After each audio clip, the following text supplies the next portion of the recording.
Good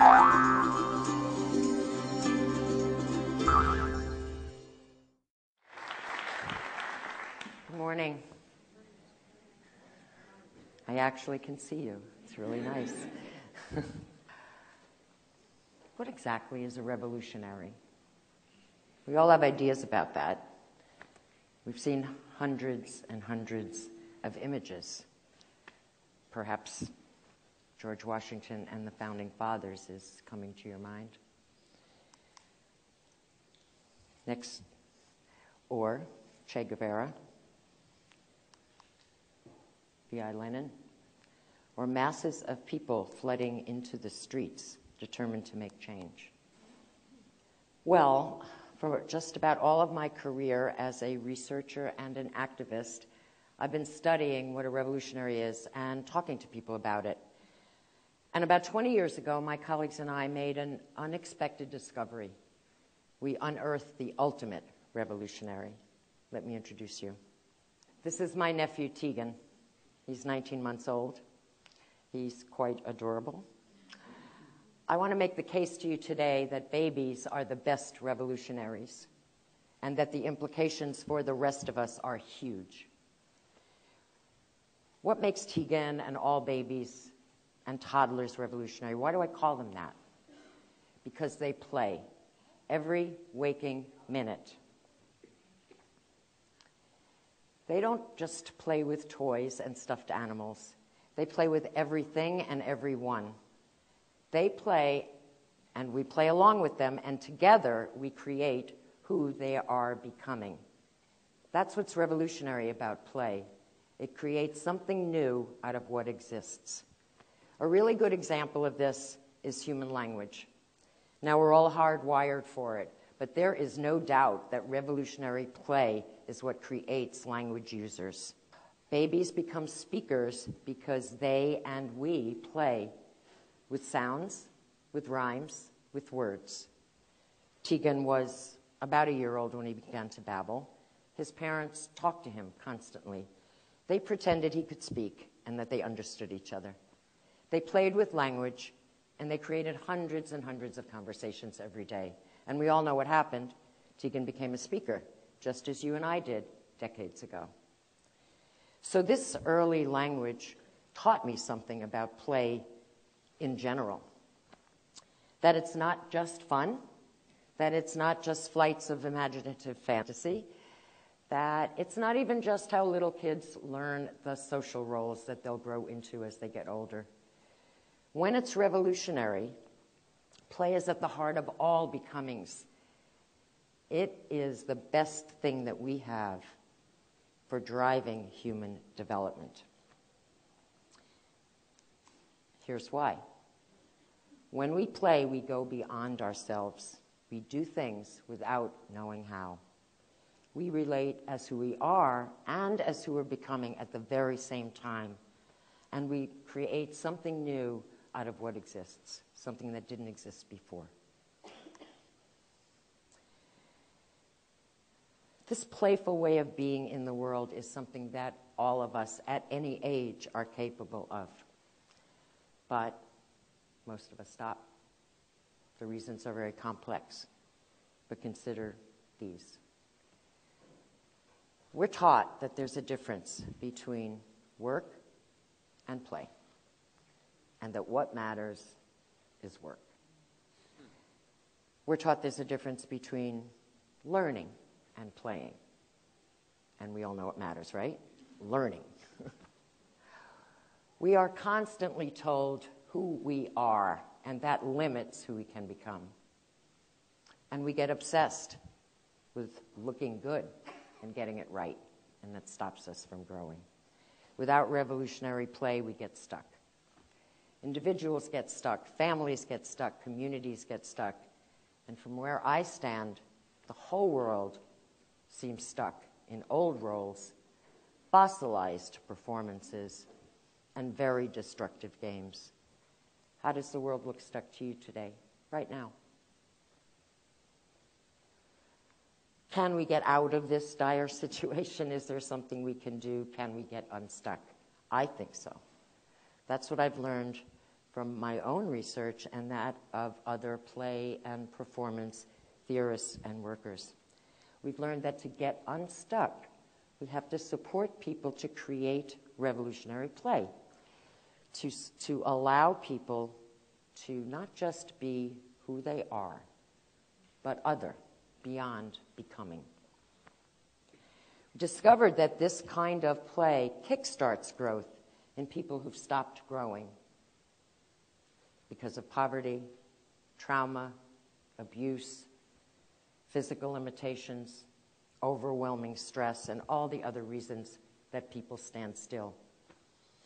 When it's revolutionary, when we play as babies and caregivers do, it can reinitiate a love of learning, a wonder about the world, generate hope, enrich, encourage, and empower. All over the world, people are playing. They're creating environments for people who don't know each other, people who do know each other, to do something new together, to create. And many of these people are dealing with things that you couldn't think that they could play with because they're so serious. And they're playing with people that they couldn't imagine playing with because they fear or even hate them. Let me share some examples with you. These are a few of the 250 oncology nurses at a major teaching hospital in the Northeast. It might not surprise you to know that these nurses were burned out from experiencing illness, death, and sadness every day. They were emotionally closed down, they were very tense with each other, and they were in conflict with other hospital staff. The administration did a smart thing. They brought in a consulting firm called Performance of a Lifetime that specializes in play and performance. In the months of playing together, the nurses did all kinds of things they didn't know how to do. They played with illness, they played with mourning, they played with sadness, and they played with death. And after the program, they wanted to create something to share how they grew. So they put together a performance piece about their growth, and they presented it at an international conference. It's the opening scene of how the nurses were before they began the program. They're spaced out, doing their own thing, wandering around. One's playing basketball, one is cooking, one's embroidering. Very, very slowly, they begin to notice each other. They make eye contact and move a little closer. They move into pairs. They touch each other's arms or face. They begin to mirror each other, and they merge into one slow-motion ensemble. They end the scene by inviting the audience up on the stage to move with them. These nurses were able to break out of their usual roles. They could be emotional, share their grief, and support each other in this very incredibly difficult work. In other words, they could be human with each other, which for most of them is how come they became nurses in the first place. My next example is from China. Remind you of the 2008 earthquake in the Sichuan province. 70,000 people died. 500,000 more were injured. And 7 million people lost their homes. 2 years later, even as homes and schools and hospitals and entire towns were being rebuilt, people's lives were still in shatters. Children and adults were still dealing with the trauma of what they lost. An interesting thing happened. The largest NGO in China took a very unorthodox approach to giving aid.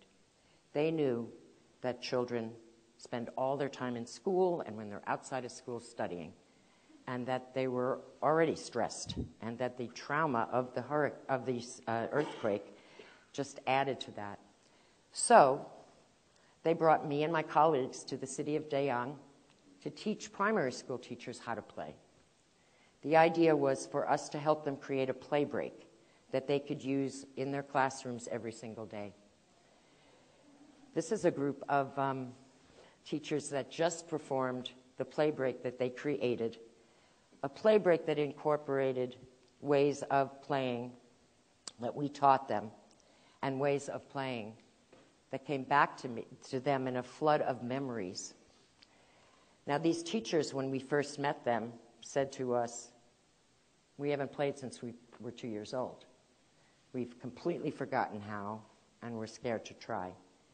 They would not even look at each other in the eye. This is 2 days later.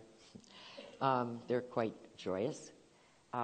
All of the 75 teachers transformed from very shy adults who were terrified at the idea of playing to playful adults who gave expression to a newfound confidence about playing with their children. They were very joyous at their transformation, telling us, "We did what we thought was impossible. We learned who we are through creating together." And the one that touches my heart the most, "Now I can truly support the children." My last example is how revolutionary play is intervening on the violence in poor communities and the hostile relationship between police and young people of color. It's taking place in New York City. It's a project called Operation Conversation, Cops and Kids. And it is a project of the All-Stars Project that the NYPD officially incorporated into the training of its police officers in 2011. This group of police and young people are creating an improv scene. It's an improv scene that has nothing to do with their lives, a scene that is all about something completely trivial, in this case, the family pet. Before this, they were walking in slow motion. They were making funny faces at each other, and they were talking in gibberish. After playing like this, after being silly and very awkward with each other, they sit down and talk to each other. They tell each other what's hard about being a cop and what's hard about being a kid. And they discover that what's hard is the same, worrying that they won't come home alive. They also tell each other how they want to be treated by the other. These cops and kids are creating new performances of themselves in their relationship. They can see each other in new ways, not in their cop and kid roles.